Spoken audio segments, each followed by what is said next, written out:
재판이 오늘부터 본격적으로 시작됩니다. 비상계엄한 지 132일 만, 파면된 지는 열흘 만입니다. 첫 공판은 오전 10시 서울중앙지법 417호 대법정에서 열립니다.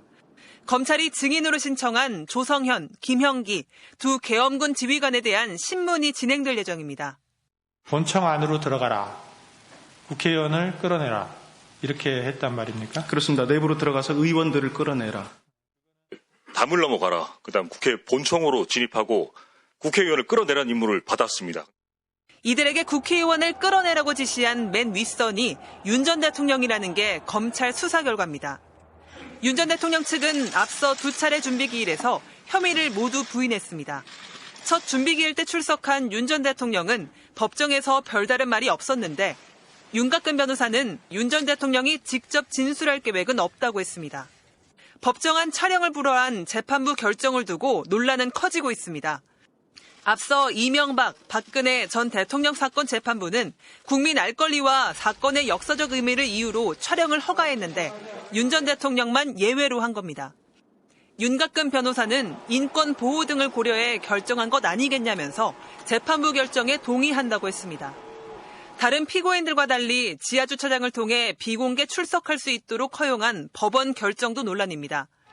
구치소에서 나오거나 파면된 이후 자택으로 갈 때 윤 전 대통령이 걸어가며 지지자들을 껴안고 손을 잡아도 경호나 안전 문제가 없었기 때문입니다.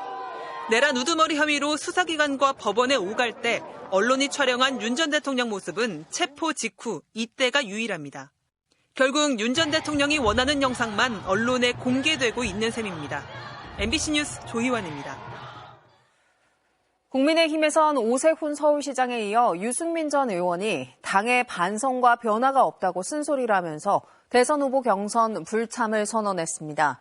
국민의힘 경선은 뚜렷한 강자 없이 김문수, 홍준표, 한동훈 등 세 후보를 포함해 최소 9파전 이상 양상을 띨 것으로 보입니다. 고재민 기자입니다.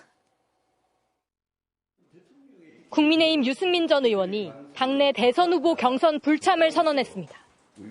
보수 대통령이 연속 탄핵됐는데도 제대로 된 반성과 변화를 거부하고 아무런 절박함이 없다는 겁니다. 대선 패배는 기정사실하고 당의 더 조그마한 기득권을 유지하려는 그런 생각뿐 아니냐. 오세훈 서울시장에 이어 중도 확장성이 높은 주자가 잇따라 불출마를 선언한 건데 경선 규칙에 대한 불만도 작용했습니다. 바른정당 지지자들의 의견을 배제하는 역선택 방지 장치를 유지하면서 상대적으로 중도층 지지도가 높은 유 전 의원의 입지가 더 좁아졌습니다.